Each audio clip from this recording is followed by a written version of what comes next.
Que han tenido lugar este fin de semana.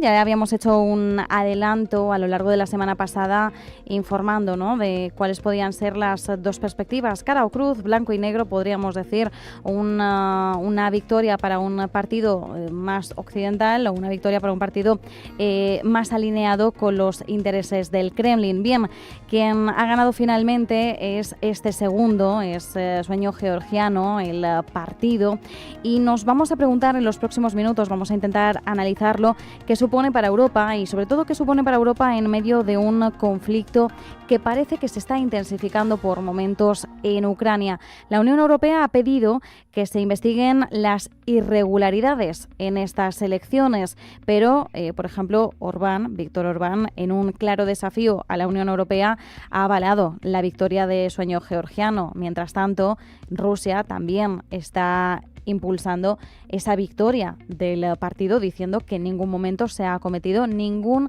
tipo de irregularidad. ¿Cuál es el escenario en el que nos movemos y, sobre todo, como decimos, qué supone esto para Europa? Me acompaña en el estudio Pablo Martín de Santaolalla, doctor en Historia Contemporánea y profesor de Relaciones Internacionales en la Universidad Camilo José Cela. Pablo, ¿qué tal estás? Muy buenas. ¿Qué tal, Marta? ¿Qué tal estar aquí de nuevo? Y nos acompaña al otro lado Eduardo Irastorza, profesor de OBS Business School. Eduardo, ¿qué tal estás? Muy bien. Hola a los dos. Muchísimas gracias una semana más a ambos por acompañarnos aquí en Visión Global con esta tertulia, con un enfoque siempre algo más europeo. Bueno, en este caso, Georgia.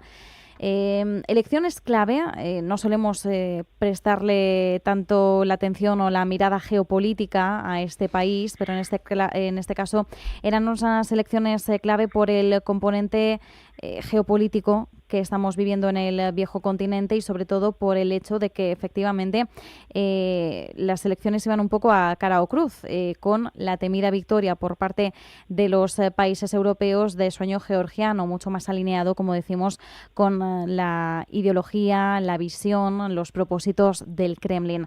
¿Qué supone para Europa? Primera pregunta, Pablo. Pues yo creo que el señor Putin últimamente tiene problemas con el pasado de la Unión Soviética. Digo porque primero, en febrero del 22, invadió un país de donde el secretario general del Partido Comunista de la Unión Soviética, Leonidas Brezhnev, era oriundo, porque muchos no saben que Brezhnev era ucraniano, no era ruso, y ahora sucede con otro país que su líder, Joseph Stalin, también era georgiano, era de Gori, cosa que también se desconoce, mientras que su denostado Gorbachev, en cambio, era ruso, era de Sverlovsk. Entonces, es decir, la percepción que yo tengo es que aquí, más que un tema geopolítico, o sea, es decir, hay un tema geopolítico, sí, ciertamente, pero seguimos en lo mismo en el sentido de los países que estaban antiguamente dominados por Rusia y que Rusia quiso seguir controlando después de la Unión Soviética, pues que están cada vez más cerca de la órbita de la Unión Europea. Y hay que recordar primero que en el caso de Georgia es país candidato a entrar a la Unión Europea, y en segundo lugar que es uno de los lugares por los que pasa no sé si es gasoducto que viene del mar Caspio directamente hacia el mundo hacia Turquía y hacia el mundo más occidental, ¿no? Entonces, Sueño Georgiano, en principio, parecía que quería, entrar a la órbita del mundo occidental, pero luego ha reculado y se ha movido hacia Putin. Y claro, cuando ha habido ahora elecciones, hay otra parte del país, en cambio, que quiere independizarse de la tutela del presidente ruso, ¿no? Entonces, esto, bueno, pues en un clásico de Putin y de este tipo de personas, pues como Maduro y otros, esto huele a nuevo pucherazo electoral, y ahí está la rebeldía. Porque es que además una cosa que no termina de ver Putin, o no quiere ver, es que en los países, en este caso hablamos de un país caucásico, pero también le pasa a Armenia, le pasa a Azerbaiyán, están con tasas de crecimiento muy buenas. Son países que están yendo hacia arriba y que, claro, les falta... Yo quiero recordar una cosa, los países de la Europa del Este que se integraron en mayo de 2004 en la Unión Europea. Previamente entraron en la Alianza Atlántica, luego entraron en la Unión Europea. Es decir, hablo de una Estonia, Letonia, Lituania, de Polonia, República Checa, Eslovaquia, Eslovenia, Hungría. Bueno, ya lo que diga Orbán lo dejamos aparte porque sabemos que Orbán va por libre en todo este tema, ¿no? Entonces, como digo, sigo viendo problemas de Putin para controlar un mundo que antes tenía muy controlado. Es decir, y que yo creo que ven que acercándose a la órbita de la Unión Europea pueden tener posibilidades de crecer en muchos sentidos y dejar de estar bajo la tutela de, además, un líder que lo último que es democrático. O sea, ya sabemos cómo fueron las últimas elecciones y yo tengo... A mí aún no se me olvida el sadismo con el que actuó con Navalny. O sea, eso define a una persona como Putin. Bueno, Pablo, estabas mencionando a Víctor Orbán, que enseguida también volveremos a sacarlo en escena para comentar un poco también por dónde se han movido sus mensajes en estas últimas 24, 48 horas. Antes de ahondar, también me gustaría que situáramos un poco a nuestros oyentes sobre qué representa también el Partido del Sueño georgiano. Ahora Pablo estaba comentando muy bien, ¿no? Cómo se ha producido estos pasos más hacia Rusia, hacia Putin por parte de Georgia, indicaba país candidato a la Unión Europea. Entonces también tenemos que entender cierta división ahora mismo entre una posición de votantes y otra. Esto también crea una fractura importante que tenemos que tener en cuenta.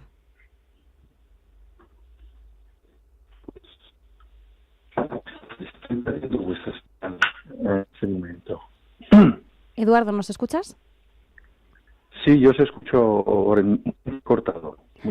Disculpa, te reformulo. Decía que para situar un poco a nuestros oyentes, hablar un poco de qué representa, ¿no?, el Partido de Sueño georgiano en medio de esta clara división entre votantes que, unos se sienten mucho más atraídos hacia una postura más pro-Unión Europea frente a otros con una visión más pro-Kremlin. Sí, esta división, esta fractura existe en la sociedad georgiana, ¿no? Y existe desde hace muchísimo tiempo. Como ha señalado Pablo, pues Stalin es fruto de Georgia. Edvard Shevardnadze fue su primer líder cuando se convirtió en un estado independiente. Ha tenido muchos conflictos militares, también locales, en toda la zona, en Dagestan, en el Cáucaso, en Osetia, recordemos, ¿no?, la famosa crisis, etcétera. En realidad, Sueño georgiano obedece a una voluntad de reafirmación de Georgia. Ahora, esa reafirmación tiene dos interpretaciones, una europeísta y otra dentro del ámbito de Rusia. Tanto Europa como Rusia están jugando a atraerse a esta nación importante y estratégica nación en el Cáucaso, como ha señalado Pablo, por muchas razones. Es una zona con una potencia energética, fue el objetivo de Hitler durante la Segunda Guerra Mundial, llegar hasta esa zona, ¿no?, y hacerse con los pozos de petróleo. Y Europa, de hecho, tiene abierto un proceso de incorporación de Georgia a la Unión Europea. Algunos países clamaban por una rápida incorporación de Georgia, de Moldavia, de Ucrania cuanto antes, pero lógicamente eso habría de ser saltándose ciertos protocolos, ciertas normas de la Unión Europea que exigen una serie de condiciones para acceder. Georgia no las reúne en ningún caso, o sea, no puede incorporarse en estos momentos a la Unión Europea. Sería un país en proceso de.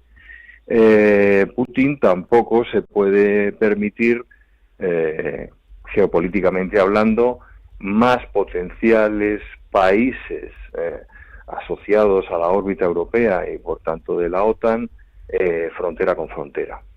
Bien, la política rusa siempre ha sido la de tener estados tapón.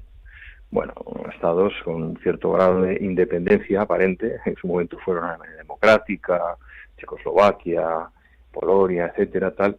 Y yo creo que efectivamente quedan reflejos en la política exterior rusa de la política exterior soviética, ¿no?, que en realidad también a su vez es heredera de la política exterior zarista. Las cosas no han cambiado, los objetivos geoestratégicos siguen siendo los mismos. La presidenta actual de Georgia es una persona que efectivamente estuvo muy alineada con este partido, con el sueño georgiano, pero a lo largo del tiempo se ha ido aproximando. Y yo con lo que me quedaría es con la mayor, y la mayor es el enorme número de denuncias en elecciones de países soberanos que se están dando en las últimas 2 décadas, ¿no? En Latinoamérica, en Europa, incluso en Estados Unidos se cuestionó la elección de Bush, desde los tiempos de Bush, Al Gore, hasta la victoria de Biden sobre Trump en su momento, ¿no? Y siguen, ¿no? Yo creo que también los procesos de conteo, estos electrónicos que hay, pues tampoco contribuyen a facilitar las cosas en un mundo donde el hackeo está a la orden del día. Yo creo que lo tiene bastante mal Georgia para escapar de la órbita de Rusia. Honestamente, creo que las bazas de Europa para conseguir atraerlo a su esfera, pues no pasan de un ejercicio de voluntad porque está ahí al lado, están trabajando por aproximarlo los rusos y si no nos basta con la presencia en Ucrania, ya no digamos tener abiertos más frentes a los europeos, que si de algo adolecemos es de auténticos medios de defensa. Maquiavelo decía que todo poder se sostiene en las armas. Yo creo que en ese sentido Europa por sí sola está muy poco de hacer oír su voz. Sí, desde luego. Además, nuestro poder, desde luego, no está en las armas porque ya hemos demostrado con el conflicto en Ucrania que de eso también tenemos bastantes deberes pendientes. Sí. Y tampoco, además, eso. Mencionabas a la presidenta de Georgia, Salomé Zurabishvili, que de hecho se ha negado a reconocer estos resultados. También la líder del Movimiento Nacional Unido, que es una de las principales fuerzas de la oposición, se ha quejado de los resultados. Mencionaba Pablo la palabra pucherazo electoral. Josep Borrell hoy, en una reacción a estos resultados, ha exigido a la autoridad electoral que se estudien las irregularidades. El conjunto de la Unión Europea está solicitando esto. Claro, aquí se nos abre también un nuevo panorama de crisis institucional y de incertidumbre política que va a pesar y mucho sobre Georgia. Pablo. Sí, es que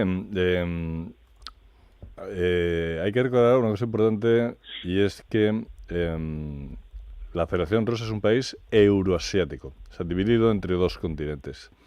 Y parte del mundo que lo rodea también lo sucede. Es decir, es que respecto a la antigua Unión Soviética hay 5 exrepúblicas que sabemos que Kazajstán, Kirguistán, etcétera, que son asiáticas puras, pero luego queda ese mundo del Cáucaso y Moldavia y otras repúblicas que tienen un componente europeo importante. Cuando decía Eduardo lo de los pozos del Cáucaso famosos, cuando el sexto ejército alemán iba camino de ello y se detuvo en Stalingrado, que actualmente es Volgogrado, y por cierto es Rusia, ni siquiera es llegar a Georgia. Pero vuelvo a decir que lo que yo estoy viendo en estos mundos, es decir, por un lado creo que tienen un problema aún de dependencia de la Federación Rusa. En segundo lugar, tienen un problema que también le pasaba a Ucrania, que es su desarrollo democrático, su cultura democrática. Hay que recordar que esto es un tema muy importante de la Unión Europea. Es decir, en el caso de España, lo que tuvimos que sufrir para demostrar que éramos realmente una democracia, más allá de los intereses de Francia de no querer dejarnos entrar en la Comunidad Económica Europea, ¿no? Pero, por otra parte, claro, son países que empiezan a adquirir autonomía, que están creciendo todos ellos a un ritmo muy bueno. Es decir, yo estaba viendo antes países, como no solo Georgia, sino Armenia, Azerbaiyán, hablando de las 3 repúblicas caucásicas. Bueno, el PIB per cápita viene a ser el 60-65% del de un ruso. Luego, claro, Rusia es lo que es desde el punto de vista de tamaño y de importancia, pero son países que empiezan a darse cuenta que pueden tener su autonomía y su espacio, y que estar bajo la tutela de Rusia, pues empiezan en cierto modo, a plantarse, por lo menos. Ujú.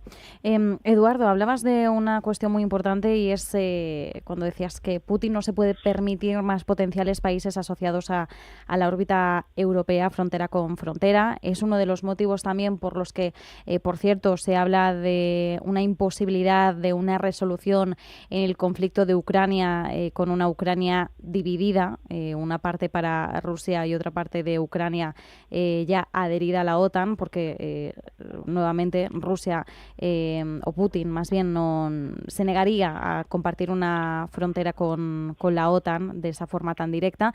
En este caso, claro, interesa también saber cuál puede ser la evolución de todo esto, más allá de las investigaciones que puedan llevarse a cabo. La realidad que tenemos ahora mismo sobre la mesa es la victoria tal y como es de sueño georgiano.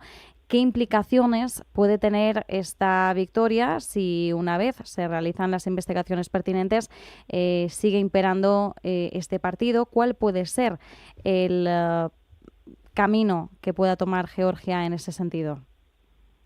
Pues yo creo que el camino ya se lo han señalado en Bielorrusia, es decir, es un estado con un aparente margen de maniobra, pero económica y militarmente controlado por Rusia. Yo creo que ese es el siguiente paso. El siguiente paso. No hace falta invadirlo. Y bueno, creo que no hace falta invadir Bielorrusia, porque es una extensión de la política exterior rusa, ¿no?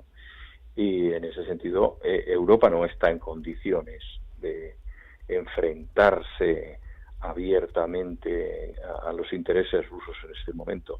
Yo creo que habrá quejas, habrá lamentaciones por parte de la oposición, pero el avance inexorable de la llamada Federación Rusa, que en realidad es la Rusia de siempre, la Rusia de Moscovia sobre el resto, pues seguirá extendiéndose en el Cáucaso en la medida en que se vayan despejando otros problemas.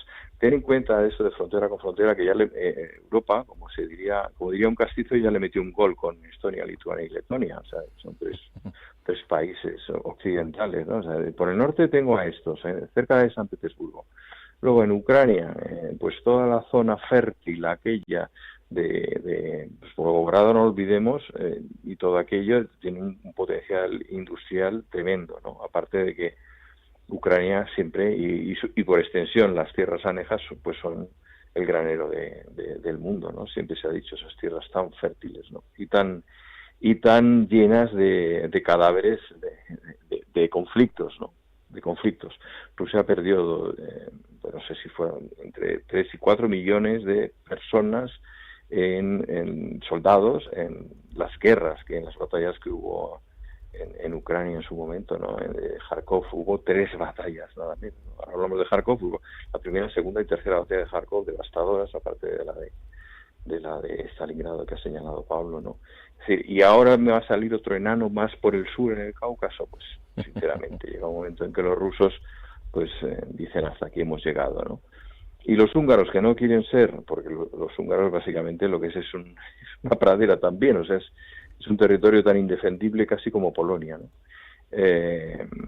Pues realmente no se quiere ver en este problema, ¿no? Ya lo estuvo cuando Alemania atacó en su momento en la Segunda Guerra Mundial y claro, que entramos por aquí, ¿no? Fue de los pocos, fíjate que informaron antes al gobierno húngaro que al gobierno italiano de que iban a atacar a Rusia, ¿no? Por la necesidad que tenían de entrar por ahí. O sea que realmente son muchísimos problemas y Putin no está por la labor de que se sostengan en el tiempo. Y yo creo que América está ahora a otras cosas y Europa desde luego es un quiero y no puedo respecto a este tema. Yo comparto lo que dice Eduardo.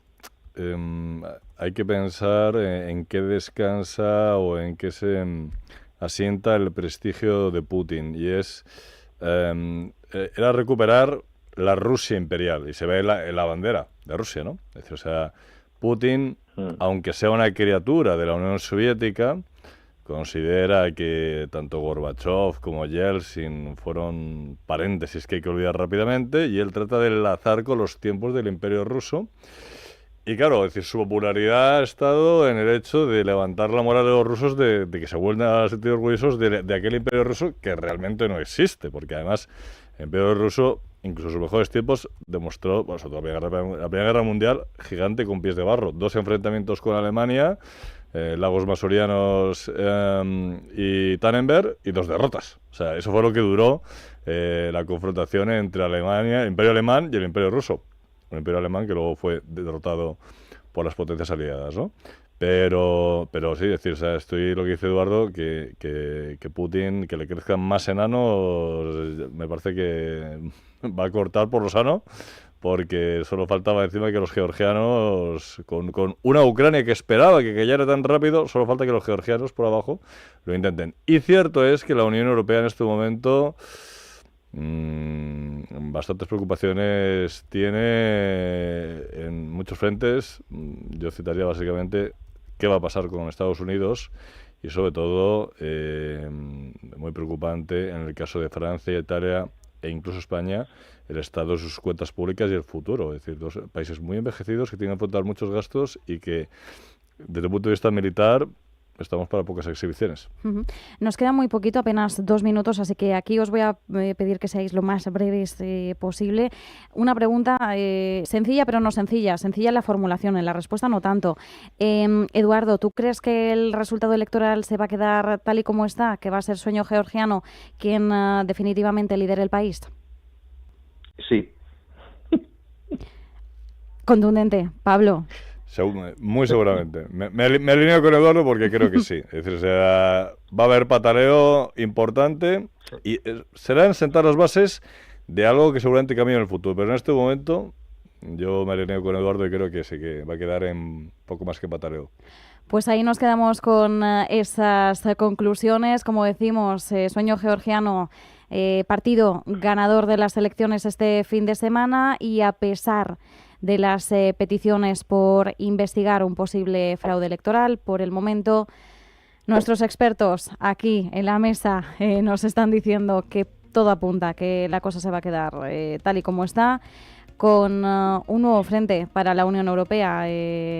Bastantes preocupaciones tiene, decía Pablo. Pues sí, crecen los enanos en el jardín, y aquí estamos intentando poner un poquito de cordura, o al menos explicaciones y análisis a la realidad que se va transformando ante nuestros ojos. Como siempre, muchísimas gracias a ambos por acompañarnos estos lunes de Tertulia Europea. Pablo Martín de Santaolalla, Eduardo Irastorza, un fuerte abrazo. Muchas gracias. Un abrazo, hasta pronto. Saludos.